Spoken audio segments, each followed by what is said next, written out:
who really did that song? Oh yeah, that was so and so, or oh yeah, Right. Billy Idol. Hey mother, get. Yeah, that's Every time. Yeah. that's the one. That's the one that everyone still knows if you're hammered in a bar, I guess. So Yeah. I wonder if he gets royalties off of that somehow. he better. Welcome to the B-Sides and Beers podcast.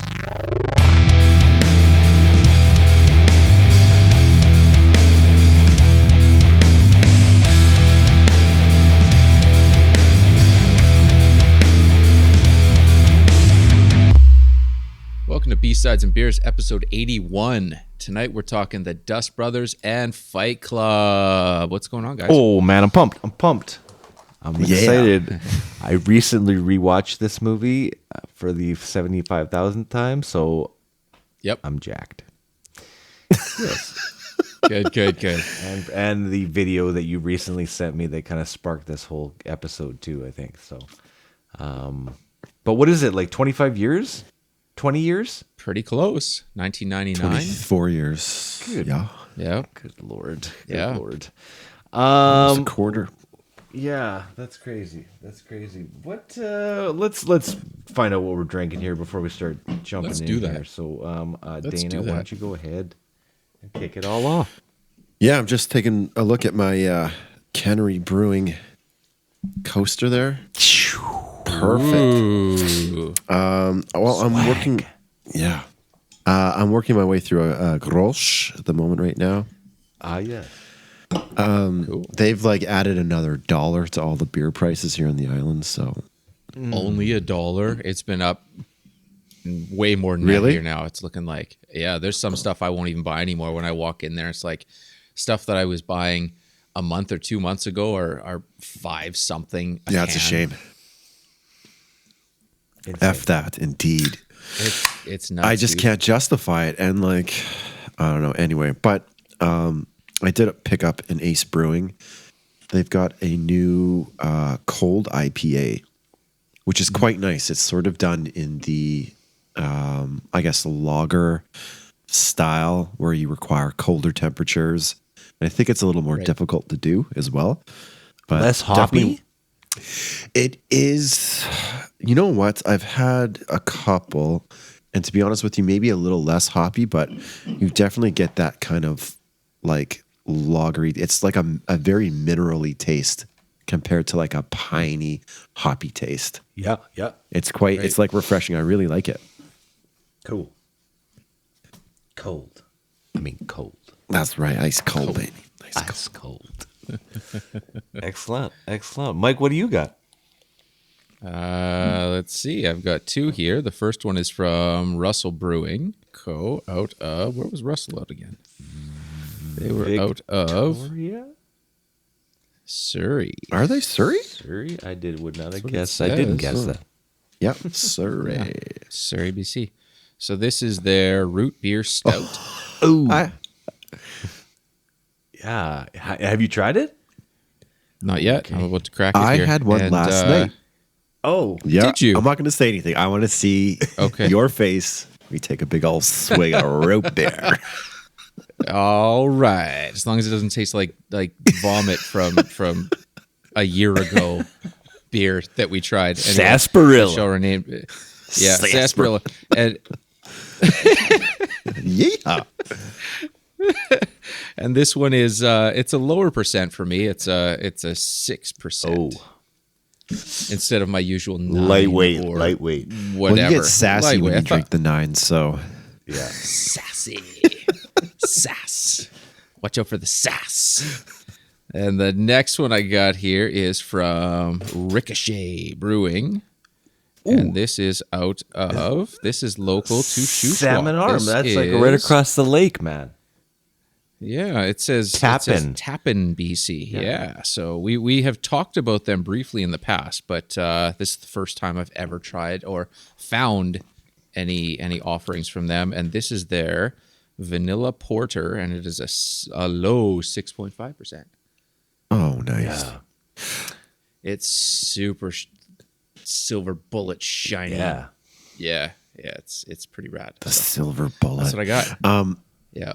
Sorry, that's tap end. Tapping. Tapping. Like tapping. Yeah.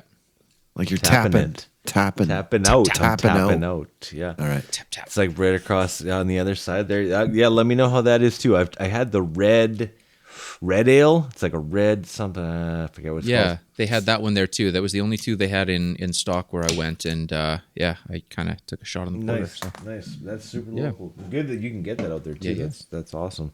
I've had this one before, and I'm drinking it again. It's Knight's Hand Fair Maiden Lager. Nice. Good one. Yeah, and I think they're out of Vancouver.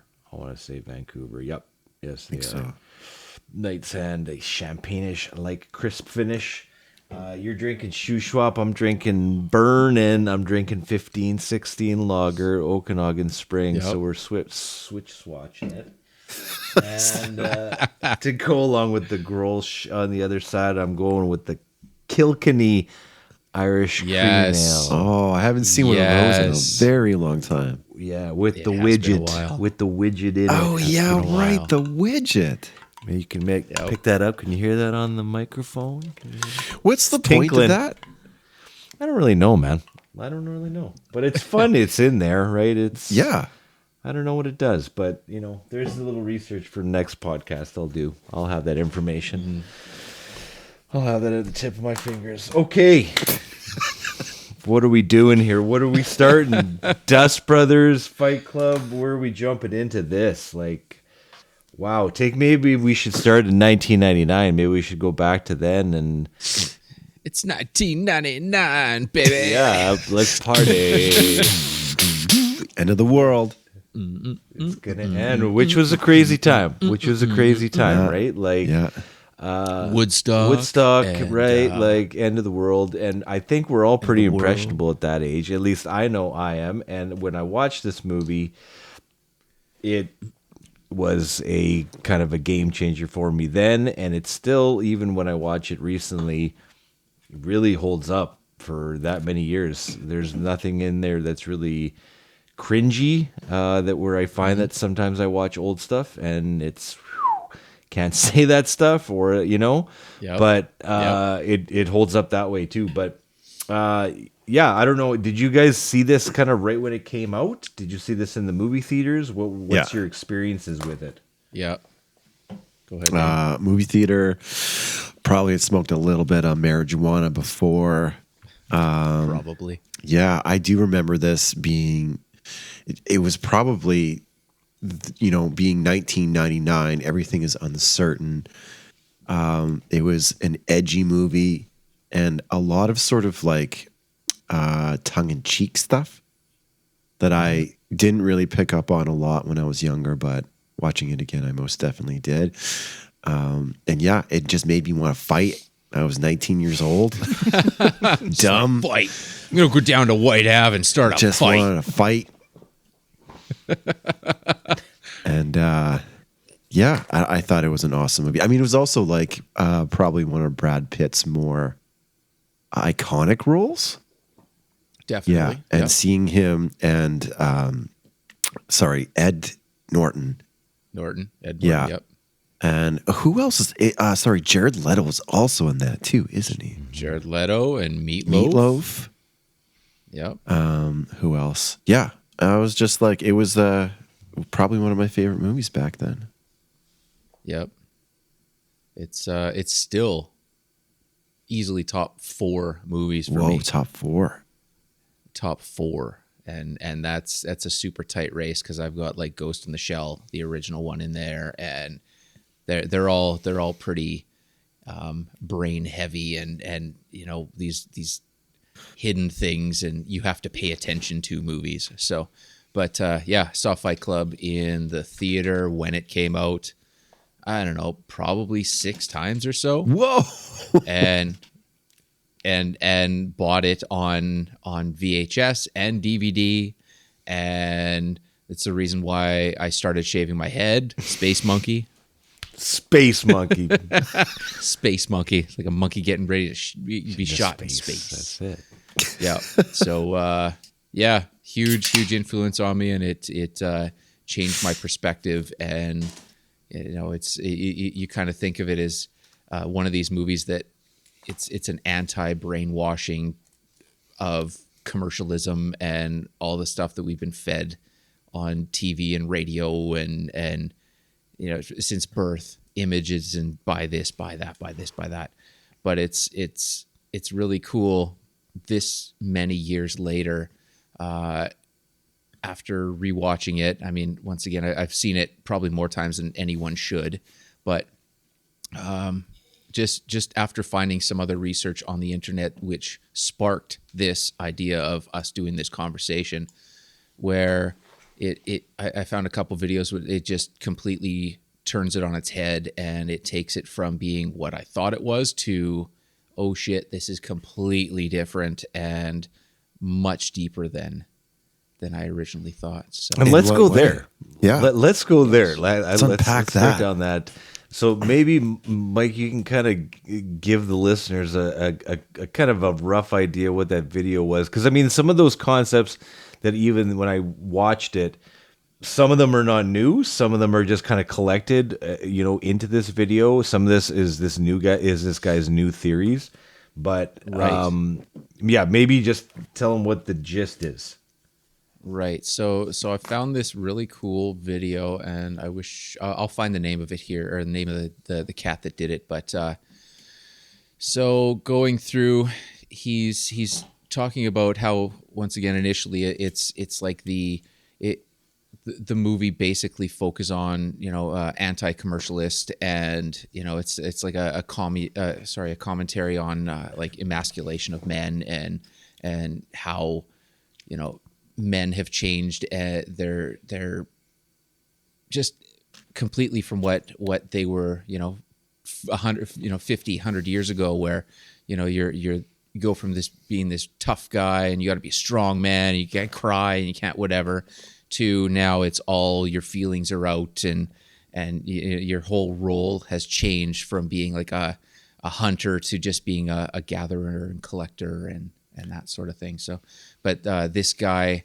went through and with his analysis kind of broke it down in a way where instead of it being Ed Norton's character being, or the narrator, or whatever you want to call it, Jack, going through and having some sort of a midlife crisis, it sort of breaks it down as to he goes insane after the trauma of having a diagnosis of testicular cancer, and how he handles that or doesn't handle that. So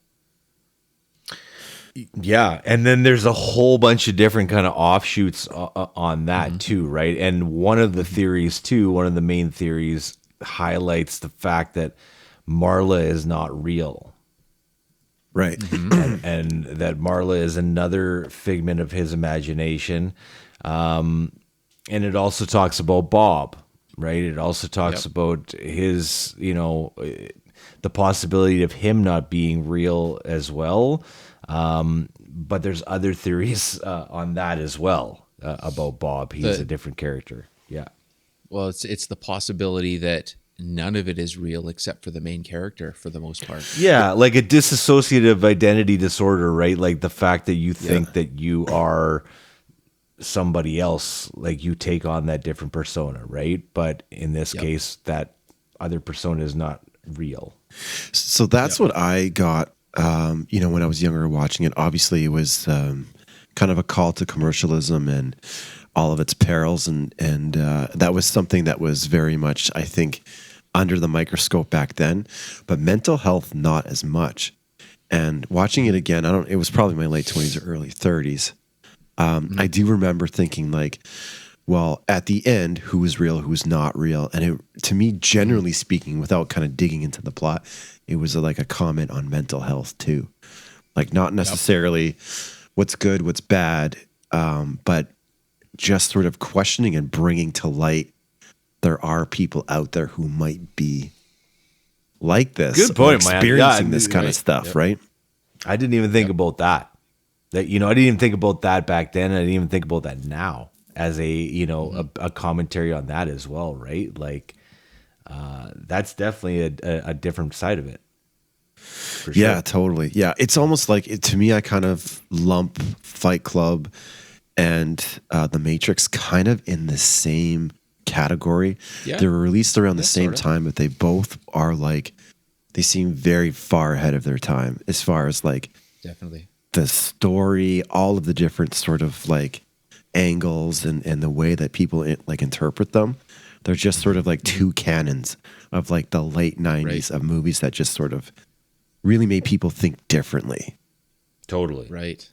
And it's amazing too when you look at Fight Club, the book, the original novel, compared to the movie, and they are very different. Like the initial social commentary that we think of with the anti, commercialism and change this and fight back, and the masculinity and whatever, that philosophy was very different in the movie, where like it follows the same line, but you can tell they took the original book idea and just took it in a deeper direction.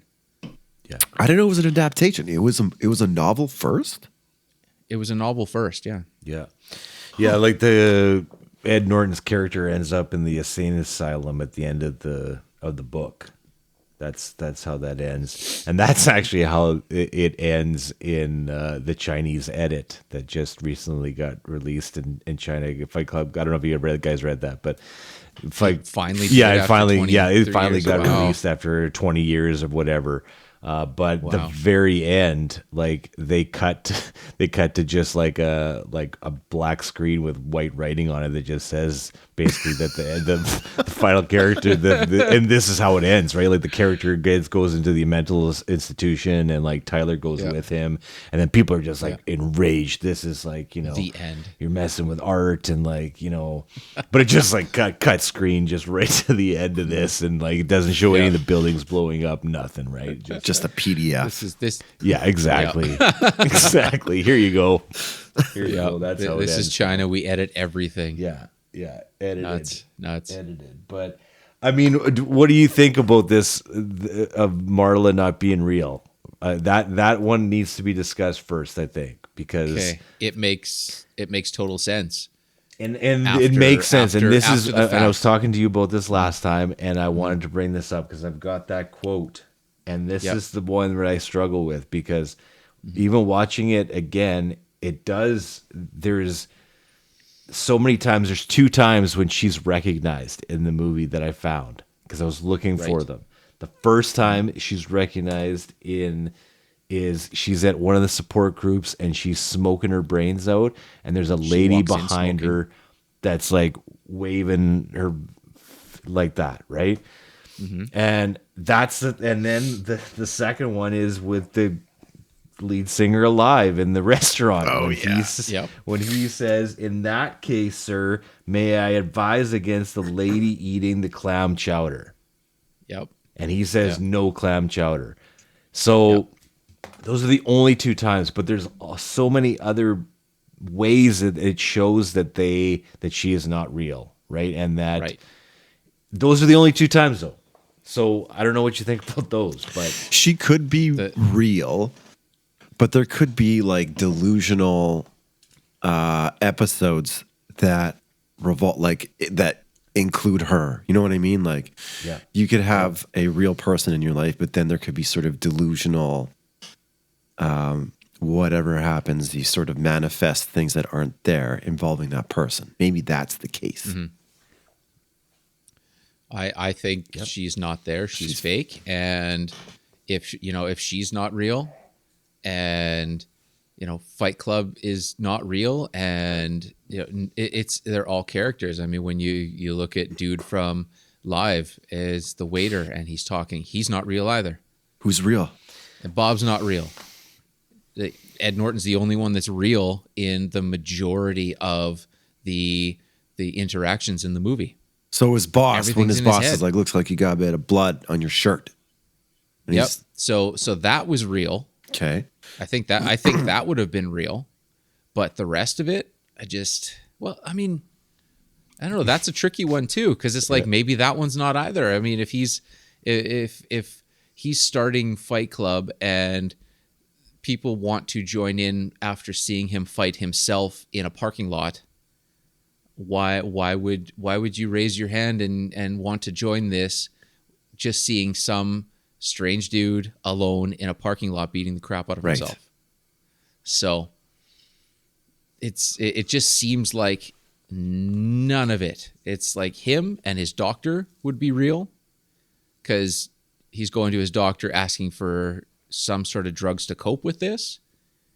And his, when the doctor says, why don't you go see these people with testicular cancer, then you'll know what real pain is. And I mean, that's other than that, it's like, okay, well, no, you have testicular cancer, so go to this. And then, you see on the board when he's looking for the listings or the room number for these testicular cancer groups, and in the bottom corner it says, are you schizophrenic? Yeah. Call this, blah, Yeah, blah, blah, right? So there's just these little things in there that it's like none of it happened. What about Jared Leto? Is he real? No. Good. But what about 30 Seconds to Mars? What about 30 seconds? Whoa, I woke up in the desert, man, and what's going on? Although they were really good live. I saw them for their they were fucking good Really? live, man. Yeah, I saw them for their first album. They were playing Reds or whatever the hell it was, and you walk in there, and they just before they come on stage, they've got these white orange amps with the cabinets, and like it's all white instead of the usual orange or black. And they've got black lights sitting on top of all their amps, so it's just this really cool aura to it. Just cum and then when stains. oh man, yeah, everywhere. Sorry, I couldn't help myself. No, man, it was good. It was a show. They put on a proper show. Fair enough. Yeah. And yeah, they had all their backtracks and digital this and that, and because they've got all this sequencing in between songs and before and after. But yeah, they put on a pretty good show. So He's good in the movie. He's he's fantastic in there. And I mean, I Requiem for a Dream. I saw that movie once and never again. But like, he was good there too. But I always say that's the greatest movie I'll never see again. Yeah, man, I saw it in the greatest Garneau. movie I've ever seen. It's the greatest movie I'll never see again. Just like whoa, yeah. That was a trippy movie, but yeah, and there was so many things I caught in that video, and again in the rewatch too. With there was more with Bob that I kind of jumped into a little bit, and like his shirt. Like the blue plaid. Yeah, the blue plaid shirt, man. That's burned. That's the shirt that's burned into the car seat. And I didn't make that connection. And the guy's like, this, he was huge. Like this guy was huge. And like, and it's the same shirt. The same Krispy Kreme donuts he's eating on the street there when he runs into Cornelius. Yep. Same ones that are in Jack's all over the place in the fridge in Paper Street. There's the same ones in the garbage bin in the office. Like there's so many of these different connections between Bob and him that like it's kind of crazy. And I read another theory about Bob being God in another theory, right? Like Bob being and like the hand of God that like reaches out for him like right at the beginning. Like that's kind of like the one of the opening things too, right? So it's a bit of a stretch, but yeah. It just he's an interesting character, and parallels with him too, and Tyler as well, right? Like getting the back of his head blown off, just like you know, like all of those characters do, including the narrator, right? Like there's lots of parallels, but I also noticed too something else. Marla's number. Yeah, the Marla's number thing was Memento. Interesting because I didn't know this until we watched it again. When they meet, when he says, I want to exchange numbers, she writes her number on his hand. Yeah. And when he gets to the explosion at his apartment, he picks up the piece of paper and it says Marla Singer on it. And they're, Yep. Huh. yeah. And it's a more of a feminine writing style Yeah. too, a handwritten style. So it's not like he jotted it down afterwards, right? Yeah. And the number that he dials is the same number that's on the Paper Street Yep. business card. So, and that's his number that he gives Marla. So he's given him his number, his own number. Yeah. And then he phones from the phone booth Yeah. and nobody answers. And then he hangs up and then it calls back Yeah. on a payphone that doesn't allow incoming calls. Yeah. It says it doesn't allow incoming calls. Yeah. It's so awesome. And the one thing that jumped out too that I noticed just in these past 2 weeks was the phone number for Marla Singer is the same phone number from Teddy in Memento, the movie Memento. Have you seen that one? Yeah. If you haven't, you need to. It's so I hate that movie. so perfect. So much. Why? It's just front to back. It's perfect. Or sorry, back to front. It's Some perfect. idiot who can't remember anything for like from 10 minutes to the next is so fucking annoying. It's not though, because it starts. I love how it plays. He's just like, what? in reverse, What am I- and he's tattooing What everything am I doing? on it. It's like that's the whole movie. What? I'm sorry. I've never thought of it like that, but that's pretty funny. Fuck. I could. I guess now, yeah. Anyway, no, Yeah. it's great. Everyone likes it except for me. It's not in my top 4, but it's a good watch. Not in my top 7. Yeah. That's okay. Well, I do know Teddy from that movie. Yes, that's the same number. Yeah. Yeah. Interesting. That's kind of a cool little thing. Yeah. Easter egg or whatever. Yeah, there's so many of those in there. And his name is Robert Paulson. Yeah. His name is Robert Paulson. This is just going to lead right into our Meatloaf episode. You know that, right? Absolutely. Yep. That's Yeah. what's coming. Great segue. Yeah. Yep. Kind of feeling it coming on there. That opening, Nicole and I were talking about that opening, and we were like, on that whole line of testicular cancer, and we're like, Yep. I read about it, and it doesn't mention anything about cancer, but it sure looks like there's like cancer in that opening sequence, like along the way out of his body, Yeah. right? Yep. And I also read too that was like $1 million just alone to get to do that Easily. opening sequence. Really? Easily. yeah. The technology in 1999, it would have been difficult to do that. Yeah, like And there was that's- a bunch of companies that bid to land that gig to do that, but it was like done by like L mapping, like for real, like out of somebody's body. Like it was that realistic that they did that. So, but they said it was like $1 million just for that opening. It was like 45 seconds, something like that. And I mean, Worth it. what a great opening, right? It just smacks Worth you it. in the face as soon as you press play on the DVD, right? It's just like, Yeah. and it's just right there and just screaming back so fast, But going on that, we can kind of segue into the Dust Brothers on that a little bit because, Yes. I mean, a great first track, and then it doesn't go like that really for the rest of the the whole movie, right? Like it's just this combination of very strange. It's basically like a trip hop album, right? Like it's just got like. Yeah.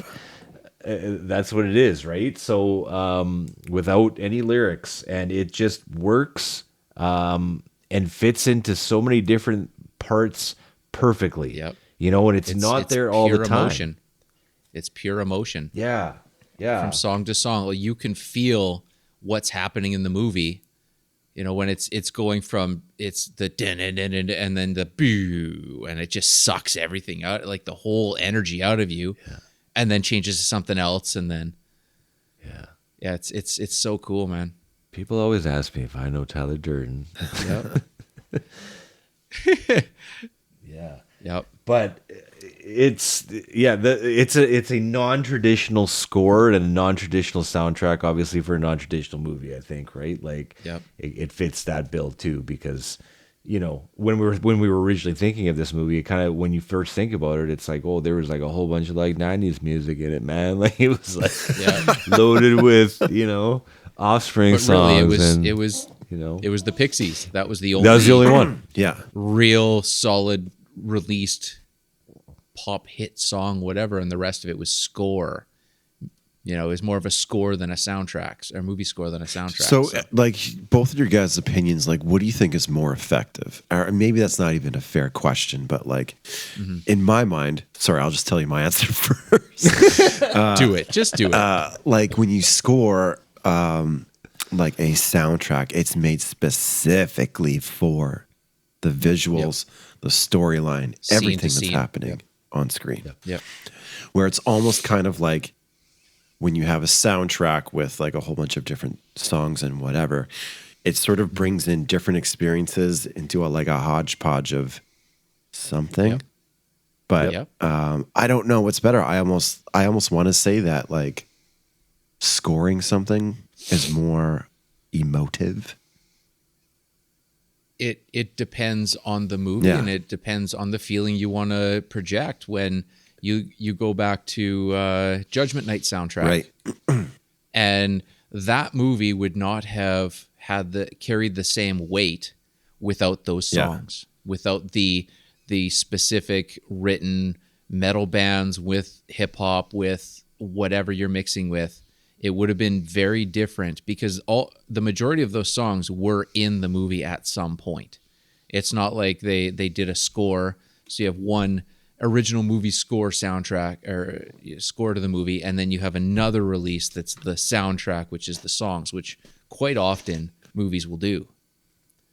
Okay. Yeah, So too, I it- think that yeah. like, in kind of an answer to that question, like if I would have sat down and watched that movie without a soundtrack and was asked to like score something, I would have definitely had maybe not, I can't say I would have had ideas, but I would have definitely had a tone. I think that Yep. what I would think that this would sound like, right? So Yeah. in that case, I think it's more emotive that way because you can put more of your emotion and more of that into it, Right. because I'd probably watch that movie 15 times before I even sat down to start writing something. right? Totally. But Yeah. but after first watch, I think you get a real good sense of like where this is at, right? Like the environment, Dark everything. and It's heavy. dark, heavy, Where- grimy, Yeah. gross. You Yeah. know, just Where it's at. where it's at, man. Nice segue. I got two Yeah. turntables and a microphone, but yeah. Yeah, that's where it's at. Those are our hall parties. We named every single hall party we did. Oh my where it's God. at. I forgot about that. Where it's at. Yeah, it was Yeah. like where it's at 97, where it's at 95. Every year. Right. But yeah, Dust Brothers. I mean, talk about a very eclectic discography on these two Oh, cats. man. Like I didn't know. I knew some of this, but like when I went through it, I like Hanson, Yeah, like right. what? Yep. Yeah. I was blown away by that, and then you're doing Booyah Tribe, Stones, Santana. Yeah. Santana. Yeah. Like they kind of had their finger in every single pot. Like, Wild Thing. yeah. You got some Tone Loc. Tone Loc, baby. Paul's got- you've Boutique. got Did we not talk Paul's about Boutique. Dust Brothers We during did. Paul's Boutique? Or okay, That was I brought that Yeah. one up, and that's a huge throwback to our Beastie Boys episode where it comes. We had talked to about what was our favorite album of the Beastie Boys, and mine was Paul's Boutique. Not necessarily for the influence on me musically, but just that they were able to pull it off, and that no one has been able to pull off an album like that prior or since, and they never will. yeah, that of the album would, royalties. yeah, The that album amount cost of like $7 samples billion. Yep, the amount of samples that they use, the royalties, it would make it completely undoable. Like it's completely undoable, and that they are still able to, they're still able to make money off of this album without any royalties to this day. Because when they released it, it was prior to the changes in the music industry and the lockdown on samples. So Yeah, that's super interesting. it's just unreal. I wonder how much those like investment firms are going to charge for for samples now because they own everybody's music, right? It's just Oh like, yeah. yeah. You want this sample? It's $3 million. Well, it's not even that. I mean, when you look at what was it, Bittersweet Symphony? What was it, the Verve? Yeah, Great song. Yeah. So part of that was sampling Rolling Stones, Yeah. and I Rolling still don't Stones hear that, came- man. I don't hear it in Rolling there. Really? They It's came totally after. there. It was enough. Yeah, they came after them, and so that was the Verve's biggest hit, as far as I know. They don't make any money off of it. Yeah. The Rolling Stones made all the money off of that song That's because crazy. they sampled it. And they had like Yeah. one other hit. Yeah, That was it. They took it though. Yep. It's same with what are those guys called? The Butterfly song. Fucking Crazy Town. Sugar, baby. Doom, doom, doom, doom. Great bass line from Flea, the Red Hot Yeah. Chili Peppers, but and they made all Oh, that. is he doing bass on that? I didn't know that. No, he isn't, but they stole. It's like, Oh, they stole yeah, his on bass Blood line. Sugar Sex Magic. There's like an interlude, and Flea plays this like bass lick, and that's the whole song. That's like their entire career Yeah. right there. That one. but then again, nobody remembers this band called Budgie, but they Red Hot Chili Peppers totally ripped off one of their hits from a band called No Budgie. way. It's a blues rock band in the '70s. It's exactly the same bass line throughout the whole Bum, thing. ba, bum, bum, bum, bum, bum, bum, Yeah. bum. We need a rip-off episode too. Oh, Let's do a rip-off episode. great Yes. idea. Yes. Rip off episode. Hey, there was a couple of weird facts that I found on there. They're not hot facts. They're more weird facts on this one. but- Can weird facts? Well, now I got to make a different sample. If you don't use hot facts, I gotta build a whole new sample. Come on. Use the same thing and then just superimpose weird over top. Okay, of that. I'll say weird. Weird facts, weird facts, weird The scenes in the cave with the penguin, Oh yeah. the breath. Slide. Yeah, the penguin's breath is edited from. They took it Leonardo DiCaprio's breath from Titanic. Same breath. Technology. That's great. Yeah. And all of, I didn't know this, all of the narrator's characters' names that he uses are all De Niro characters from 70s, De Niro movies in the 70s. Awesome. That is very cool. Yeah. Yeah, I didn't know that either. That was my only weird facts. It was more that the whole, I kind of clued in too during that video about all the testicles. Like, I didn't really realize take your that balls, either. gotta Like take your the balls. cutting off of the balls, and like I didn't kind of clue into that. And he, that happens so many times in the movie. Like, Yeah. It makes sense with the whole testicular cancer line of thought. yeah, And the end of the movie where, he kills the strong version, Tyler Durden, of himself, and he chooses the Marla Singer, more feminine side of things, and just accepts that, yeah, they're taking my balls, and this everything's changed now, but I'm accepting That's it. interesting. That's an Yeah. interesting way of looking at it. Yeah. Because when you look at them in the last scene and they're standing next to each other, Marla's got this long black dress and he's wearing this long black trench coat and he's not wearing any pants. And so you can see both their legs. You can see this long trench coat from behind. They're both looking at the same thing. They're holding Right, hands. It's right, like, right. okay, I've accepted this, Yeah, right? looking at the picture now, you're right. Absolutely. Yeah. And he dislikes her throughout the entire movie, right? Pretty much until the end. Well, it's a constant battle, and the other thing that stands out as to how Tyler and Marla are both fake is they're never in the same room at the same time ever, Yes, they are. unless the one scene, the bullet time shag scene. Yes. That's the only time that they're ever in the same room at the same time. yeah. And there's a scene too that's a good indicator that they're not all real either. When she's fighting with him in the kitchen with the narrator, and Tyler's in the basement. Yeah, And he's feeding him lines, and this conversation is over. yeah, Right. Yeah. Like Yeah. there, you should be able to hear if he's in the basement, right? Like there's that scene was a good one too, a good indicator. Yep. Going back to soundtrack too, I wanted to talk about this too. I didn't know that they pursued Radiohead to do the soundtrack. Really? It makes Yeah. sense that they Yeah. would. That would be killer. I mean, they Yeah. got the Pixies. That's the same sort of line of thought, right? They asked Tom York. He came out. They were just got off a tour for OK Computer, and Yeah. I had to write down this quote. He said, "I was mentally incapable of tying my shoes." so he said no, and he turned it down. So Wow. yeah, I mean, it would be interesting to see. You know, it's all these what ifs, right? It's like Russell Crowe was supposed to be. Oh yeah. That would have been All- terrible. Yeah. All the characters in the movie were not the first choices. Yeah, Matt Damon was supposed to be the narrator. Matt Damon. Okay. Matt Damon. Matt Damon, yeah. Irons. Courtney Love for Marla, Oh yeah. Okay. No, Like- awful. but I didn't know she was dating Ed Norton at the time. Right. Yeah. She they was thought sort it of would be a cleaned up compliment. around that time, right? Because she had done, Oh, like Man in the Moon. yeah, and then kinda- also that Hustler movie. Oh yeah, was that? Yeah, where she played Boogie yeah, Nights. No. No, that was Harry Flint. Oh Yeah, the Harry Flint movie. Yeah. Do you actually think she's cleaned up in that time? I mean, I don't know. Yeah. she's Liberal she's use pretty well of words there. I don't know. pretty well perma-fried from too much smack for too friggin' long. So Yeah. What's she doing now? I haven't heard from her lately. collecting all of Kurt's No, money.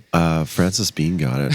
I actually read an interesting article how she has guilt for receiving something like $700,000 a month. Wow, Yeah. wow, Nuts. crazy. No. I did not know. I thought of this at the time, back in like 1997, 1998, whenever it was. But I always thought it was weird that Dust Brothers and Chemical Brothers were very similar in Oh, yeah. names. And Yeah. Yep. I learned that they like Dust Brothers was first, and Chemical Yep. Brothers was calling themselves Dust Brothers, and then Yeah.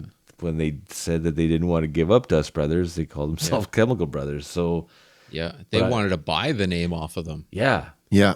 yeah, which I didn't know. I always thought that was strange. I didn't know if there was a connection there, and there Mm-hmm. was. And I do remember that. I like when I read that on the Wikipedia page, and I do recall like something like that where the Chemical Brothers weren't always called Chemical Brothers, and there was something weird. Like I remember being confused as to like who were actually the Dust Brothers.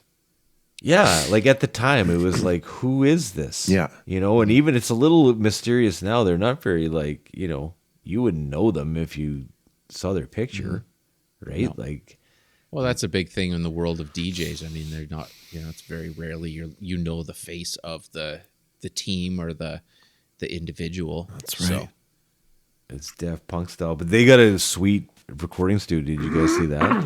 Dust Oh, Brothers? oh yeah, It's the big old boat. totally. Oh no, I didn't. It's a boat. Yeah, it's like a moored boat on land in Los Angeles, and it's just Property's Like a too barge, expensive. You gotta have or it all on. what is it?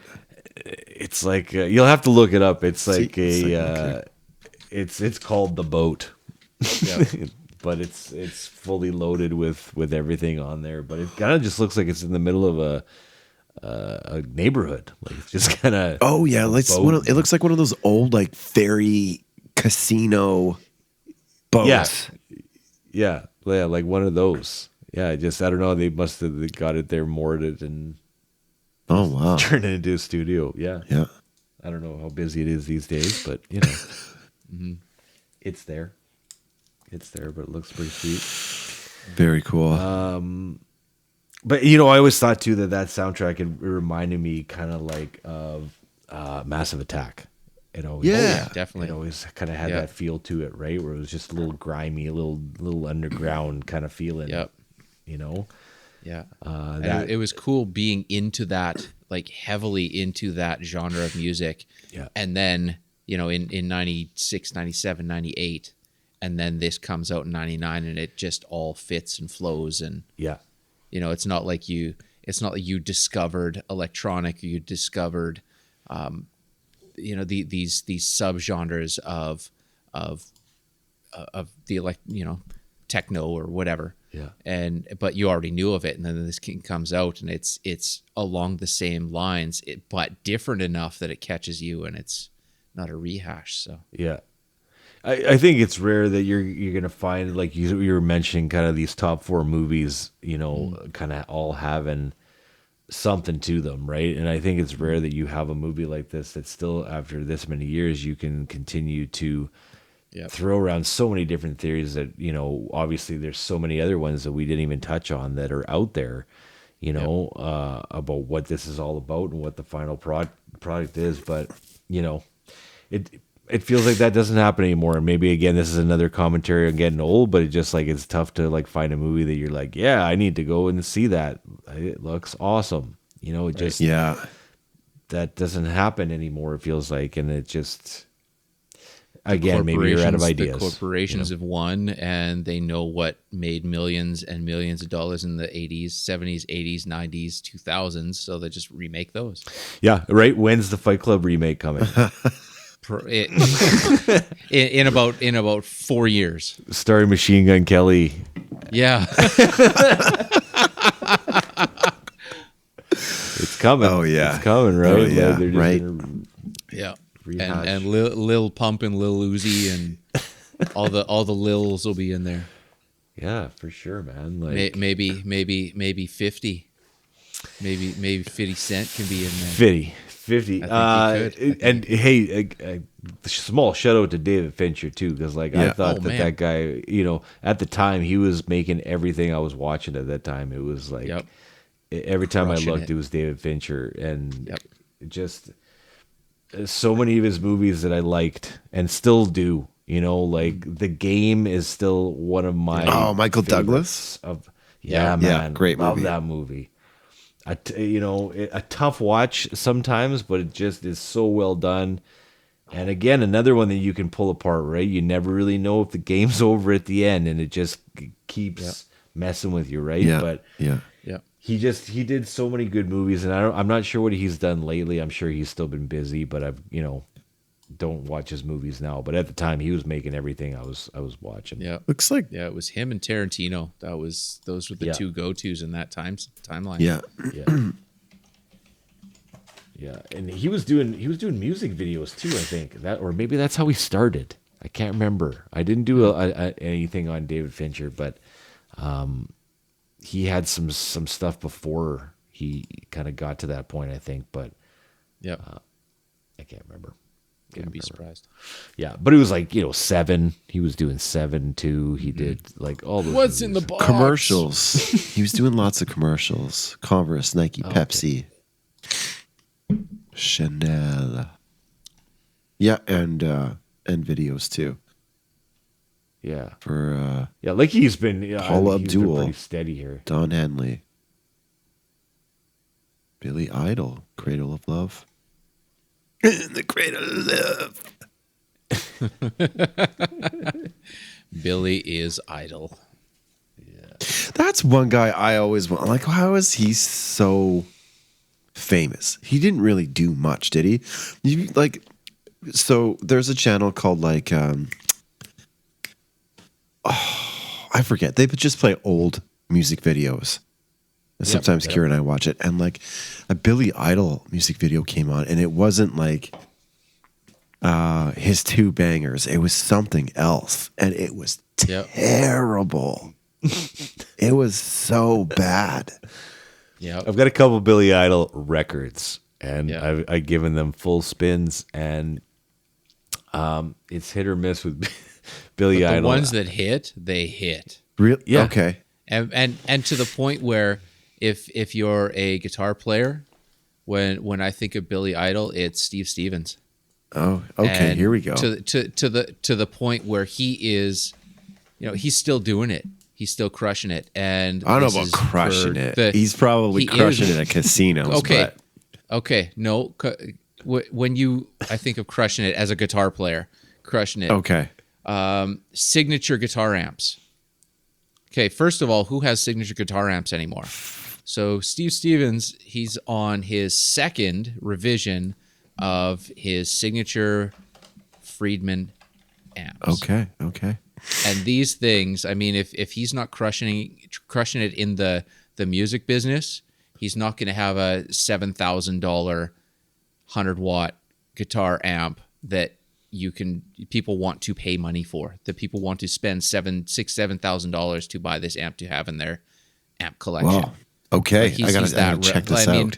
When you But, look like, at when you look at cats like Bill Kelleher, he owns and is playing one, and just these really big names in rock and metal now that are influenced from him. So I mean, if you take it from just the White Wedding and the couple hits, there's enough there where he was able to shred hard enough and be enough of an influence on people and big names that they would want to purchase this amp and carry this name. And carry Billy Idol. Yeah. Okay. So You said though 2 hit, like it's 2 bangers, and then I was like, yeah, okay, one of his 2 bangers, and then I went back and I was looking while you were talking, like Rebel Yell, White Wedding, Moni Moni, Dancing with Myself. Okay. like, it's enough. Okay. It's There's enough. lots there, man. I It's just think of enough. it as a 2-hit wonder for some reason, but yeah, I mean, Yeah, and I did too, and then I went back and looked, and I was like, okay, he's got a few. But a lot of those songs too, where there's a lot of bands where you know the songs and they're massive hits, but you never think of it as that band that plays that song. yeah. And that could be in that lane too, where it's like, well, I love this song and it's been around since before I was born, or when I was born, and it's still a strong song today. But who really did that song? Oh yeah, that was so and so, or oh yeah, that's Billy Right. Idol. Or, Hey, motherfucker, get. yeah, that's every time. that's the one. That's the one that everyone still knows if you're hammered in a bar, I guess. So Yeah, I wonder if he gets royalties off of that somehow. you better. Yeah, like, that's a lot of missed out royalties on that if he didn't. But Yeah, I love how we went from Fight Club to Billy Idol. we're all over the place. Completely related. Somehow there's a connection there. Somehow I'm sure Billy Idol shows up in there. David somewhere. I don't Fincher. know. He I was- was like, fuck. He directed. Oh, did he do it? Did he direct a Billy Idol video? Yeah. There we go. There's the 6 degrees. Thank you very much. Okay. And Billy Idol was the first choice for Jared Leto's role. Probably. oh, he would have been great in that Totally. He already had the hair. with the British accent too, Yep. and the snarl. Yep. Oh, the snarl. Yeah.